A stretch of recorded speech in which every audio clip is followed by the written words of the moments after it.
Hello students, how are you? I hope you will happy। आज मैं आप लोग के सामने बड़ा ही इंटरेस्टिंग बिल्कुल एक नई चैप्टर्स जो क्लास 10 में पढ़ने को है, जिसका नाम है ट्रिगोनोमेट्री, त्रिकोणमिति। आज आपके सामने इसी चैप्टर को लेकर आया हूँ।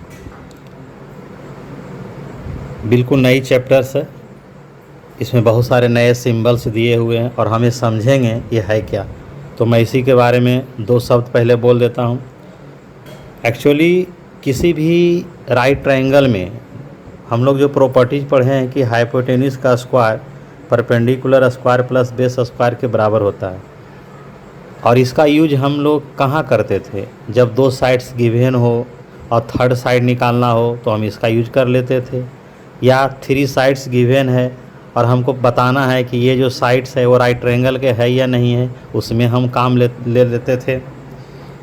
आज उसी को यहाँ पर हम लोग पढ़ेंगे ट्रिगोनोमेट्री में, कि अगर मुझे सिर्फ एक साइड दिया रहे और एक एंगल दिया हुआ रहे तो हम बाकी साइड्स को हम निकाल सकते हैं। यानी मुख्य रूप से यहाँ पर एंगल और इट्स अपोजिट साइड्स का रिलेशन हमको पढ़ने को मिलेगा, जिसका नाम है टी रेशियो। वीडियो शुरू करने से पहले आपसे एक गुजारिश है, आपसे एक रिक्वेस्ट है कि यदि आप मेरे चैनल को अभी तक सब्सक्राइब नहीं किए हैं तो प्लीज़ मेरे चैनल को सब्सक्राइब करें, लाइक करें और शेयर करें, ताकि मेरे मेहनत का फल मुझे मिले। तो आइए देखते हैं। बहुत सारे सिंबल्स आप देख रहे हैं बोर्ड पर। थीटा का है, बीटा का है, डेल्टा का है, अल्फ़ा का है, गामा का है, फाई का है। ये हमारे सिंबल्स। ये सिंबल का मेन यूज ट्रिगोनोमेट्री को इंटरेस्टिंग बनाने के लिए किया गया है, और कुछ नहीं, ये सब एंगल को रिप्रेजेंट करेंगे। अब हम लेटेस्ट सपोज ए बी से एक राइट ट्रायंगल है जिसका एंगल भी 90 डिग्री है। तो क्लियरली है कि अगर एक एंगल 90 होगा तो अदर टू एंगल्स जो होंगे एक्यूट एंगल्स कहलाएंगे। और साथ साथ अगर बी 90 है तो ए प्लस सी का वैल्यू भी क्या हो जाएगा? 90 होगा। अब ये देखिए आपका एच है, एच माने हो गया हाइपोटेन्यूज। तब यहाँ पर हम लोग समझेंगे कि हाइपोटेन्यूज है क्या। हाइपोटेन्यूज ये हमारा लार्जेस्ट साइड होता है राइट ट्रायंगल में, और होता कौन है? तो होता है opposite side of 90 degree. 90 degree की अपोजिट साइड जो होती है वो क्या कहलाती है? हाइपोटेन्यूज कहलाती है। तो क्लियरली फिगर में ए सी मेरी क्या हो गई? हाइपोटेन्यूज हो गई। अब हो गया दूसरा होता है परपेंडिकुलर जिसको हम लोग पी से करते हैं। तो इसमें हम लोग बोलते हैं opposite side of acute angle. Acute angle, तो यहाँ पर तो मेरे पास एक्यूट एंगल ए भी है और एक्यूट एंगल क्या है? सी भी है। तो कोई बात नहीं है, एक्यूट एंगल ए का जो है पी अलग होगा और एक्यूट एंगल सी का जो है वो ही होगा, लेकिन opposite side of acute angle is P होगा, यही हमारा पी है। और जो रिमेनिंग साइड हो गया, रिमेनिंग साइड जो होगी वो हमारा बेस होगा। तो मैं यहाँ पर बता देता हूँ कि फॉर एंगल ए, अगर एक्यूट एंगल ए की बात करेंगे और फॉर एंगल सी, तो दोनों के लिए जो होगा वो पी अलग होगा, पी बी और एच। तो सबसे पहले आप पी बी एच निकालना ही सीखें। अगर पी बी एच नहीं पता चलेगा तो पूरे चैप्टर्स में तो पी बी एच ही है। पूरे चैप्टर्स में हमारा क्या है? पी बी एच ही है।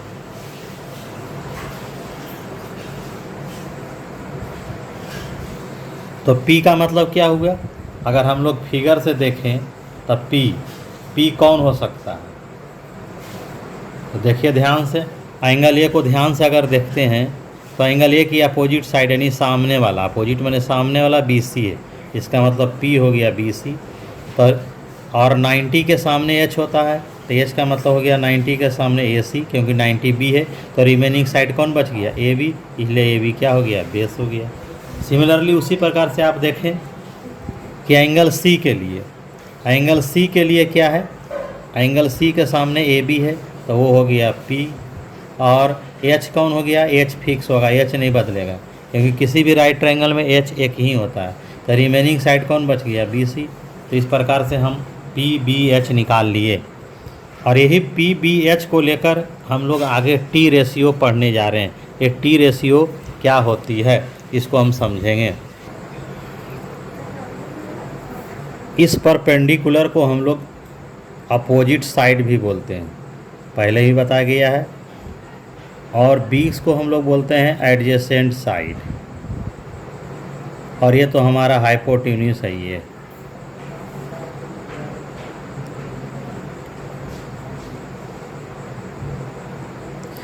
उसी प्रकार से किसी भी परपेंडिकुलर को अपोजिट साइड बोला जाता है, बेस को एडजेसेंट साइड बोला जाता है, और एज को हाइपोटेन्यूस बनाता है। तो हम ये पी बी एच यानी अपोजिट साइड, एडजेसेंट साइड और हाइपोटेन्यूस साइड को लेकर के 6 रेशियो बना सकते हैं। कैसे? एक रेशियो हो सकता है पी बाई बी का, दूसरा रेशियो हो सकता है, पहला रेशियो होगा पी बाई बी का, दूसरा रेशियो हो सकता है बी बाई एच का, सीरियल हम लिख देते हैं। पहला हो सकता है पी बाई एच, दूसरा बी बाई एच, और तीसरा होगा पी बाई बी। अब इसी को रिवर्स कर दें तब बी बाई पी हो जाएगा, एच बाई बी होगा, एच बाई पी। इस तरह से 3 रेशियो बना सकते हैं। बी बाई पी हो गया चौथा हो गया, एच बाई बी हो गया पाँचवा, और एच बाई पी हो गया छठा। यानी ये 6 रेशियो हमारे पास है, और इसी 6 रेशियो का नाम हम लोग देते हैं, जिसका नाम है हमारा टी रेशियो। तो पहला का नाम जो है वो है साइन। पहला रेशियो का नाम है साइन, जिसको शॉर्ट में साइन बोलते हैं। फिर है कोसाइन, जिसको बोलते हैं शॉर्ट में कॉस। फिर है टेंजेंट, तो शॉर्ट में बोलते हैं टैन। फिर है कोटेंजेंट, शॉर्ट में इसको बोलते हैं कॉट। फिर है हमारा सेकेंड, तो शॉर्ट में बोलते हैं सेक। फिर हो गया कोसेकेंड, तो हम लोग बोलते हैं कोसेक। इस तरह से मेरे पास 6 टी रेशियो है, और हम इसकी वैल्यू लिखने जाते हैं। पहले हम नाम जाने, sine sine, cosine cos, sine sine, cosine cos, tangent tan, cotangent cot, secant sec, cosecant cosec. ये ऑर्डर में आप याद कर लें तो ज़्यादा बेहतर होगा, ज़्यादा समझ में आ जाएगा।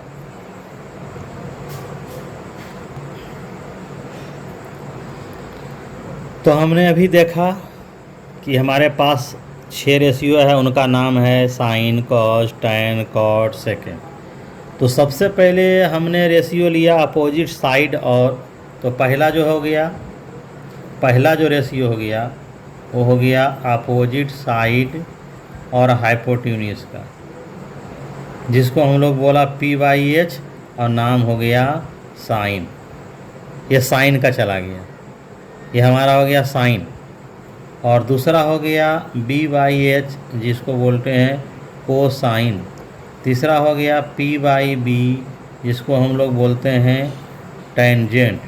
उसके बाद बी बाई पी हो गया, बी बाई पी हो गया कोटेंजेंट। और उसके बाद हो गया एच बाई बी सेकेंड, और एच बाई पी कोसेकेंड। ये हो गया, 2 हो गया, 3 हो गया, 4 है, 5 है, 6 है। इसमें क्या है, एडजेसेंट साइड है और हाइपोटेन्यूस का रेशियो है। इसमें अपोजिट साइड और एडजेसेंट साइड का रेशियो है। उसके बाद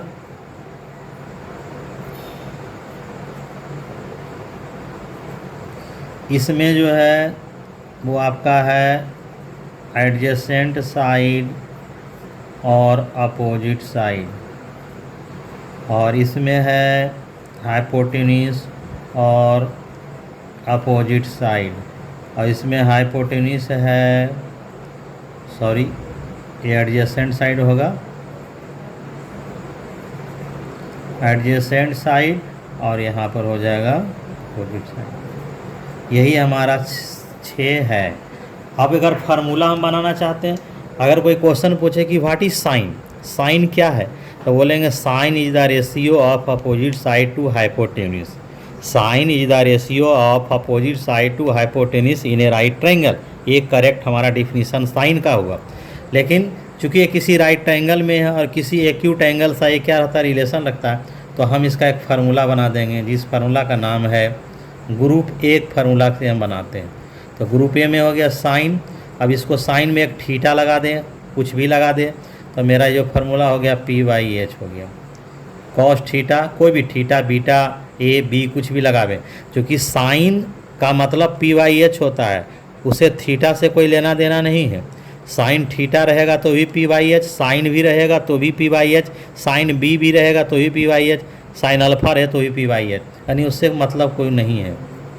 B/H है, टाइन थीटा है, P/B है, कॉट थीटा है, B/P है, सेक थीटा है, H/B है, और कॉसेक थीटा है तो H/P है। शॉर्ट में याद करने का यही हो गया, P/H, B/H और P/B, ये शॉर्ट फॉर्म है। शॉर्ट में बोला पंडित बोला, P से पंडित, B से बोला पर्यायन, पंडित बोला पर्यायन से हरि हरि बोल, पंडित बोला पर्यायन से हरि हरि बोल, ये हमारा दोहा है। अब है P/H sign, B/H cos, P/B tan, फिर घूम जाइए B/P तो कॉट, H/B तो सेक, H/P तो कोसेक, यानी हमको घूम जाना है। पंडित बोला पर्यायन से हरि हरि बोल, ये ग्रुप ए है। टी रेशियो यही हमारा है। अब नोट में ध्यान देना है, मैंने पहले बता दिया कि साइन एक रेशियो है, कॉस एक रेशियो है, टैन एक रेशियो है, और ये रेशियो किसी भी एंगल से फ्री है। इसलिए साइन थीटा का वैल्यू आप ना समझे कि साइन इंटू थीटा है, ये चीज़ है। इसलिए आप इसको काट भी नहीं सकते। बहुत सारे लोग इस तरह से काट दें, आपको ऐसे काटना नहीं है। एज फॉर एग्जांपल अगर लिखा रहे sine theta is equal to sine 45 degree, तो आपको डायरेक्ट लिख देना है कि थीटा इजकल टू 45 डिग्री। इसको काटे ना, ये काटना इसको क्या है, गलत है।